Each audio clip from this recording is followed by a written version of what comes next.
개발에 활용되는 AI 어디까지 왔나를 주제로 강연 이어나가시겠습니다. 네, 유재구 리더님을 무대 앞으로 모셔봤습니다. 박수 부탁드립니다. 방금 소개받을 메디데이터 유재구라고 합니다. 메디데이터라고 하는 회사가 좀 생소하신 분들이 있으실 수 있을 것 같아서 간단하게 설명을 드리면 다소 시스템이라는 데 자회사이긴 하는데 라이프 사이언스 쪽을 하고 있고요. 특히 이제 임상 시험 관련해서는 전 세계의 한 60-70% 마켓 셰어를 가지고 있습니다. 그래서 대부분의 FDA나 EMA 중요한 신약 개발은 메디데이터의 플랫폼으로 되어 있고 그러다 보니까 이제 AI 쪽으로 많이 다른 기업들보다 나가 있는데요. 오늘은 그 내용을 좀 보여드리도록 하겠습니다. 신약 개발 전 과정에는 크게 이제 그 물질을 발굴하는 단계가 있을 거고요. 그 다음에 이제 임상 시험을 하는 단계가 있고, 그 다음에 뭐 우리나라의 삼성 바이오로직스라든지 유명한 셀트리온이라든지 하고 있는 CMO, CDMO, 매뉴팩처링까지 AI가 다양하게 사용되고 있고요. 제가 아래 이제 출처를 좀 해놨는데 뒤에 있는 그 슬라이드들이 실제 FDA나 이제 많은 규제기관에서도 권장을 하고 있는 거고 이런 부분에서 잘 사용되고 있다라는 것들 위주로 제가 오늘 정리를 해서 만들었습니다. 신약 개발 쪽을 한번 보다 보면은요, 올해 노벨 화학상도 이 분야에서 탔죠. 그래서 뭐 타겟 물질을 발굴한다든지 검증하는 거, 그 다음에 히트라든지 리드를 찾는 거 같은 경우는 지금 신약 개발에서 아주 중요한 포인트라고 하는데, 최근에 이제 많은 우리나라 제약사, 중견 제약사 분들도 갑자기 이제 저희들을 많이 찾아오셔서 얘기하시는 게 있어요. 옛날에 이제 화학 물질에서 이게 찾아서 하던 시절은 이제 끝난 것 같다. 이제 셀진 쪽, 세포나 유전자 치료를 가야겠다라고 하다가 다시 복귀를 하시는 기업들이 되게 많아지고 있습니다. 아직도 찾을 게 되게 많더라. AI 도움을 받으니까. 라고 해서 이제는 이제 그 물질, 남아있는 것들을 빨리 찾는 타임 투 마켓에 포커스를 하시다 보니까 이제 AI를 많이 활용을 하고 계시고요. 그 다음에 이제 뭐 흡수, 분포, 대사, 배설, 독성이라든지 이제 속성을 예측을 한다든지, 그 다음에 이제 각종 항체 디자인 최적화라든지, 그 다음에 뭐 여러 가지 바이오마커를 발굴을 하는 데까지 정말 다양한 분야에 사용을 하고 있고요.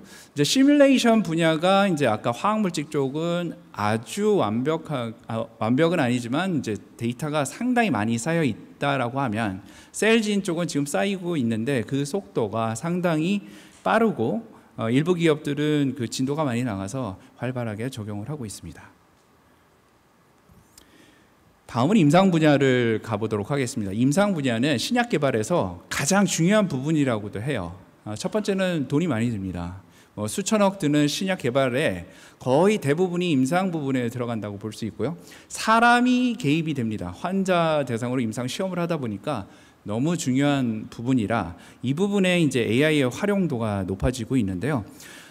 이 데이터는 이제 뭐 NIH라든지 FDA라든지 여러 임상을 봤더니 한 80%가 임상 대상 환자를 찾는데 어려움을 갖고 있고요.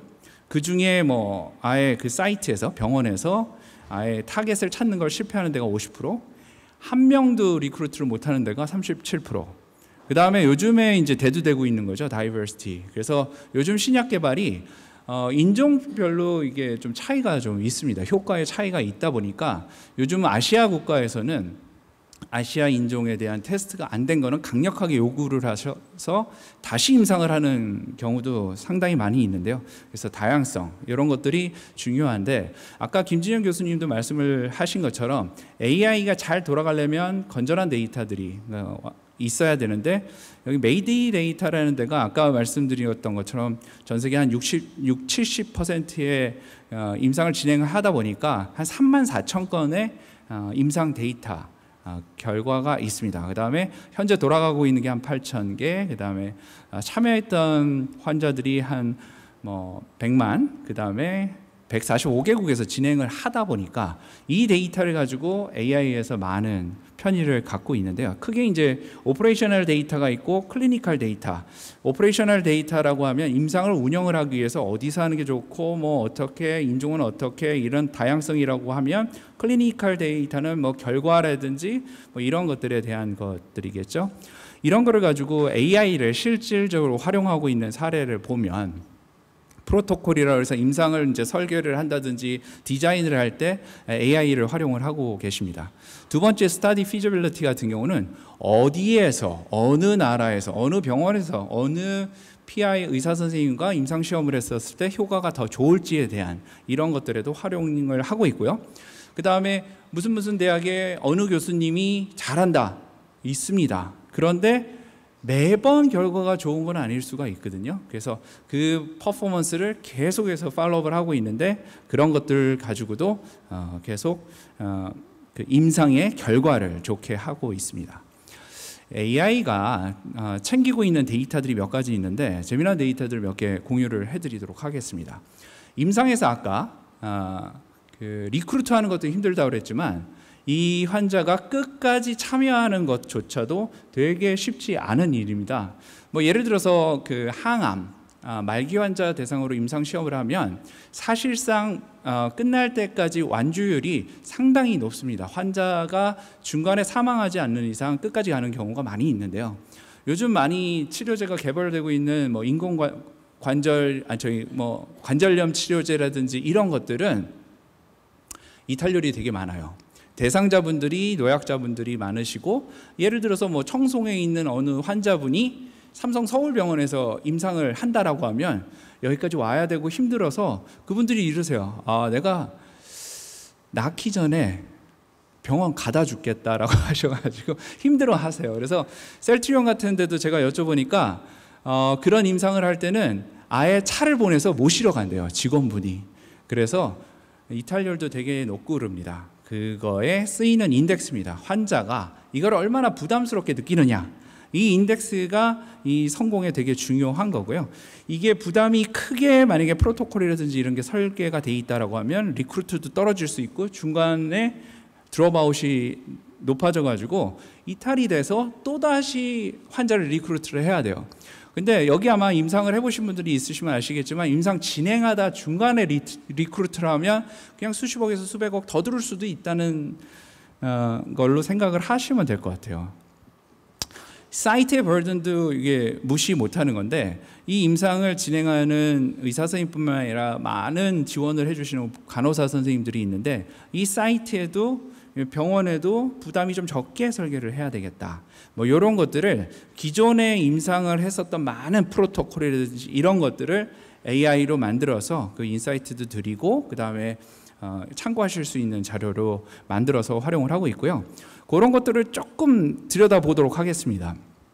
보시면 스터디 레벨에서는 이런 것들이 있을 수 있겠죠. 내가 이 임상을 하는데 업계 표준 같은 경우는 뭐 이 정도인데 내 임상은 이 아래쪽인지 위쪽인지 사이트 버든이 어떤지 그 다음에 그 환자별로 코스트가 얼마인지 항암을 개발하는 데는 환자 코스트가 상당히 비싸거든요. 그러면 이 사이트에서 어떻게 설계를 어떻게 하고 이탈률을 줄이고 이런 것들이 되게 중요한 포인트가 되겠죠.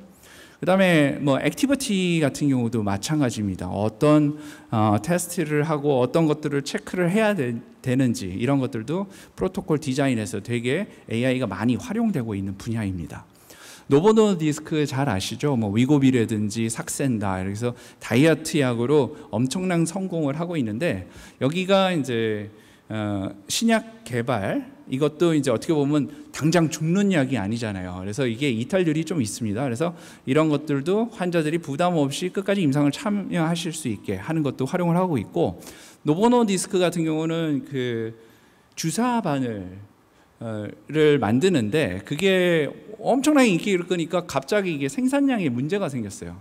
이때도 마지막에 설명을 좀 드리겠지만 그런 제조 과정에서 AI를 써서 동일한 공장인데 프로세스만 개선을 하고 이걸 버추얼 트윈으로 먼저 구현을 해본 다음에 적용을 했더니 생산량이 늘은 그런 케이스도 있었습니다.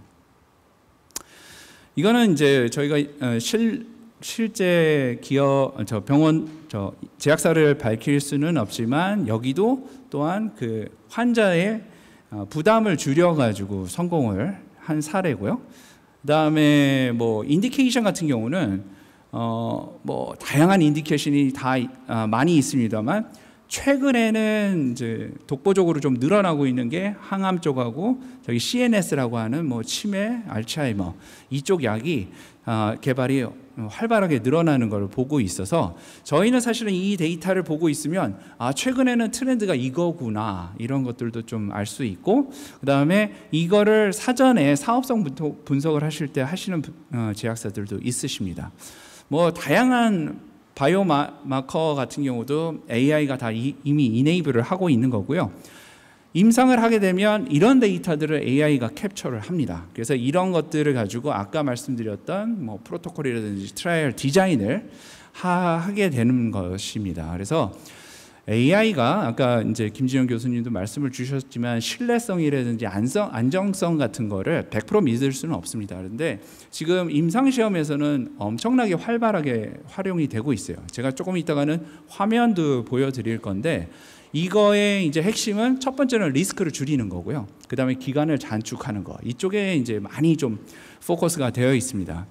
리스크를 줄이는 거는 뭐 여러 가지 방법이 있지만 그냥 간단하게 또 이런 것들도 있어요.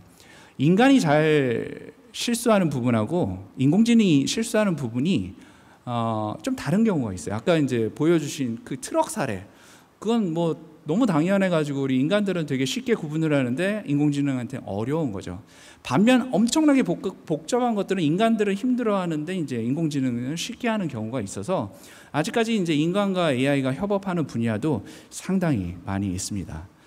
자, 하나 재미난 거를 보여드리도록 하겠습니다. 이게 스타디 피저빌리티라 해서 사이트를 결정을 하는 겁니다. 내가 신약을 개발을 했는데 어느 나라의 어느 병원에서 어떻게 했을 때 효과가 좋을까 이것을 보는 건데요. 자, 이런 거 뭐 일단은 뭐 크게 필터링을 하겠죠. 나는 항암을 하고 일단은 전체 필터를 해서 한번 골라봅시다. 그래서 리전을 선택을 하겠죠. 뭐 어느 대륙을 할지. 그 중에 뭐 예를 들어서 한 리전을 정하게 되면 그 나라들을 선택을 하게 됩니다. 그럼 나라들을 선택을 해서 이 나라에서 할 건데 어떤 나라에서 했을 때 좀 효과가 좋을까? 각종 이제 이런 것들이 이제 인디케이터들이죠. 그 다음에 이제 요즘 더 중요하게 생각하는 게 이 부분이에요. 컨제션. 그래서 쉽게 말씀드리면 뭐 이런 거예요. 뭐 MD 앤더슨에서 항암을 했더니 FDA에서 승인받기가 좋더라. 어느 교수한테 하니까. 그런 게 충분히 있을 수 있습니다. 그럼 거기 몰리겠죠. 몰리게 되면 그 병원에 잘한다고 환자가 넘쳐나는 게 아니거든요. 환자는 정해져 있는데 거기에 스타디가 많이 몰리면 본인들한테 그 환자가 올 확률이 적어요. 컨제션이 높은 데들은 리크루트를 할 가능성이 낮습니다. 그래서 보통 차선책으로 MD 앤더슨보다는 조금 아래지만 차선책으로 이렇게 하면 환자 리크루트가 좋을 것 같다라고 하면 거기를 가게 되는데 그럴 때 이제 활용하는 게 컨제션입니다. 그래서 기존에 어느 병원에 누가 잘하신다는 이제는 더 이상 정보가 아닌 거예요. 리얼타임으로 현재 컨제션을 좀 봐야 되는 그런 것들이 있고요. 이런 거를 통해서 드릴다운해서 들어가면 이제 그 병원에 대한 상세 정보, 컨제션은 계속 나오고요. 그 다음에 여기 같은 경우는 예전에 이탈률이라든지 이런 거는 어땠는지, 퍼포먼스는 어땠는지 이런 것들을 체크를 하게 되죠. 다이버시티도 아까 중요하다고 말씀을 드렸는데 다이버시티 같은 경우도 대표적으로 환자 분포를 바로 실시간으로 알 수 있거든요. 이제 아까 이제 메디데이터뿐만 아니라 많은 기업들이 이제 실제 임상하고 있는 거를 라이브로 연결을 하고 있기 때문에 어느 병원에 뭐 흑인이 아니면 동양인이 몇 명이 있다라는 것들이 실시간으로 있어서 사이트 셀렉션에도 이제는 AI를 사용을 하는 거하고 안 하는 거와 큰 차이가 있습니다. 다음은 이제 이런 계획을 할 때 포캐스팅을 한번 하는 것들도 AI를 활용을 하는데요. 대략 이런 시험을 이 사이트에서 어떻게 할 경우 여기는 환자 리크루트가 어떻게 돼서 이 정도가 걸릴 것이다라고 이제 예상을 하는 사이트 레벨 예상하는 게 있고요. 또 하나는 이런 경우가 있습니다. 예상은 그렇게 해서 우리는 전체 임상이 36개월이 걸릴 것 같아 라고 했는데 진도가 안 나갈 수가 있어요. 이게 사이트가 또 한 군데랑 하는 게 아니라 여러 군데랑 하는 경우가 있기 때문에, 그러면 각 사이트들의 그거를 모니터링을 해서 어디가 전반적으로 늦어져서 이게 길어질 것 같으면 사이트를 추가한다라든지 뭐 이런 것에서도 AI가 활용이 되고 있습니다. 예전에는 신약 개발하시는 데들이 CRO라 해서 임상시험을 대행하시는 데한테 그냥 믿고 맡겼어요. 이제 믿고 맡기시면 내 돈이 막 몇백억이 나가니까 이런 것들을 모니터링을 이제 직접 하십니다. 그럼 원래 계획한 거에서 이게 진도가 좀 들나가고 있는데 이거에 대한 대안은 어떻게 돼요? 라고 이제 이야기를 하는 것들이 이제 AI가 가능하게 한 것이고, 예전은 그거를 36개월 다 끝나고 나서 알았죠. 다 했는데 안 돼서 더 연장을 해야 될 것 같고 사이트를 늘려야 될 것 같습니다. 그래서 이런 것들이 이제 AI가 도와주고 있는 거고요. 요즘은 기업들도 이제 사이트에 대한 정보들을 많이 갖고 있으세요. 그래서 이제 스터디 플래닝 할 때는 보면 본인들이 갖고 있는 거, 그다음에 본인들이 갖고 있지 않지만 AI 기업들이 가지고 있는 데이터, 그다음에 티어 2나 3였었지만 같이 그 여러 가지를 찾다 보니까 뭐 복잡도 컨제션 같은 것도 아까 보고 하니까 결국은 이제 사이트가 이렇게 늘어났죠. 모수가 늘어나면 성공률도 그다음에 환자 리크루트도 훨씬 좋아지겠죠. 이런 거에 활용이 되고 있고요. 요거는 이제 미드사이즈 바이오텍의 실제 사례이긴 합니다. 어떤 일이 있었냐면은 동유럽에서 임상시험을 많이 합니다. 유럽인 대상으로 할 때는 동유럽을 하면 상대적으로 좀 비용이 적게 들어서 하는데, 제일 잘했던 데가 우크라이나인데 전쟁이 발생을 한 거예요. 갑자기 전쟁이 예상치 않은 게 발생을 하다 보니까 아까 같은 그런 사이트를 찾는 일이 필요하겠죠. 실제 우리나라 기업도 그런 비슷한 사례가 있었습니다. 우크라이나 사이트를 더 이상 활용 못하니까 폴란드에 있는 사이트, 예전에 한번 일을 해봤는데 그렇게 만족스럽지 않은 데를 어쩔 수 없이 하셨대요. 우리 그 나라의 빅파마 중에 한 군데인데, 그랬는데 거기 전화를 딱 걸었더니 그 PI 의사 선생님이 오늘 5시까지 전화 오면 해주고 아니면 못합니다. 이렇게 하셔서 기간도 얼마 안 남고 전쟁은 터졌고 어쩔 수 없이 그 폴란드 거기랑 계약을 하셨대요. 근데 결과는 너무 안 좋았다고 합니다. 환자 리크루트도 안 됐고 너무 그 폴란드 의사 선생님이랑 병원이 많이 받으신 거예요. 그래서 결국은 그걸 실패를 하고 나서 다시는 그런 일을 하면 안 되겠다. 그래서 뭐 거기도 이제 AI를 활용을 하시기 시작을 하셨는데요. 스몰 바이오텍 같은 경우는 그런 정보가 빅파마들에 비해서 적기 때문에 AI를 좀 많이 활용을 하십니다.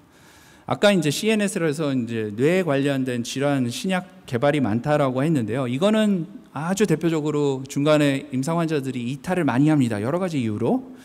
그러면 이 이탈을 하는데 드롭 아웃되는 이탈률에 대한 원인이 뭐고 이런 것들을 어떻게 하면 줄일 수 있는지, 이것도 AI가 많은 역할을 합니다. 자, 이거가 이제 요 슬라이드 같은 경우는 AI를 활용을 하는데 가장 AI가 아주 중심적인 역할을 하고 있는데, 대조군, 합성 대조군이라고 우리나라에서는 좀 표현을 할 수 있을 것 같은데요. 실제 이제 그 시험군이 있고요. 그 다음에 대조군이 있습니다. 그런데 이 합성 대조군이라고 하는 거는 옛날에 이 비슷한 것들을 대조군으로 해서 시험한 데이터를 대신 갖다 쓰는 거예요. 근데 이거가 완전 풀로 쓰는 경우도 있고요.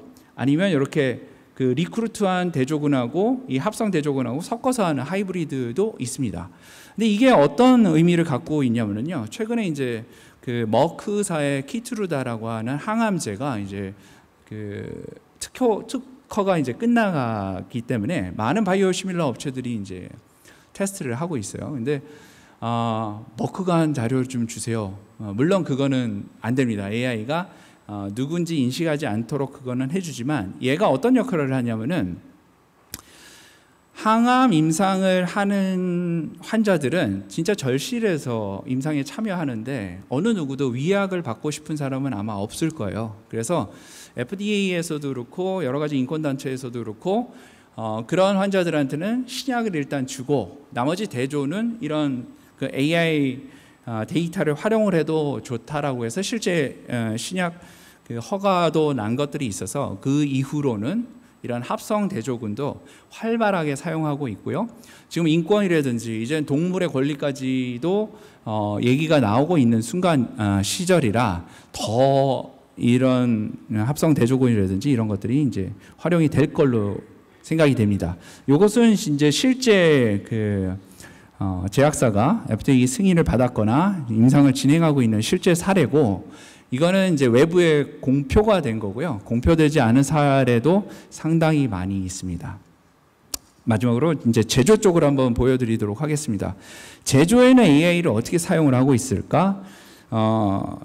백신 기업들이 먼저 AI를 도입을 했어요. 백신 기업은 우리 코로나 때를 잘 기억을 해보시면 갑자기 이제 팬데믹이 생기니까 약이 부족했죠. 그렇다고 생산 시설을 갑자기 늘릴 수도 없습니다. 그러다 보니까 아프리카가 제일 마지막에 공급을 받았죠. 그런데 백신 기업들 같은 경우는 원래의 공장을 버추얼 트윈으로 아예 디지털 트윈으로 만들어 버렸어요. 그러고 나서 세컨 공장, 서드 공장은 이 건설 완료하는 단계가 상당히 줄어드는 거죠. 그러면 작게 만들면 바로 만들 수 있는 거예요. 그래서 요게 이제 백신에서 먼저 시작이 됐는데, 지금은 셀진 테라피라 해서 세포 치료제, 유전자 치료제 같은 경우는, 세포 치료제 같은 경우는 환자와 병원과 시험하는 곳이 가까이 있어야 돼요. 세포가 운반하는 시간이 있으니까.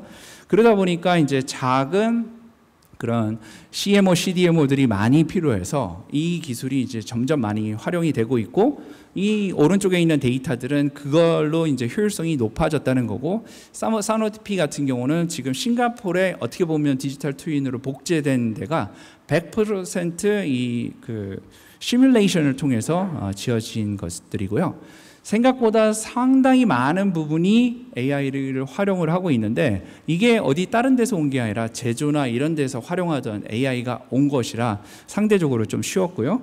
그 다음에 제조 분야에 보면 예를 들어서 이런 것들, 공장 디자인이나 설계를 어떻게 하면 좋을까? 이 사람들이 이제 좁은 공간에 왔다 갔다 할 때 허리를 될 수 있으면 덜 굽혀야겠다, 이런 것까지도 이제 AI가 시뮬레이션을 해주고요.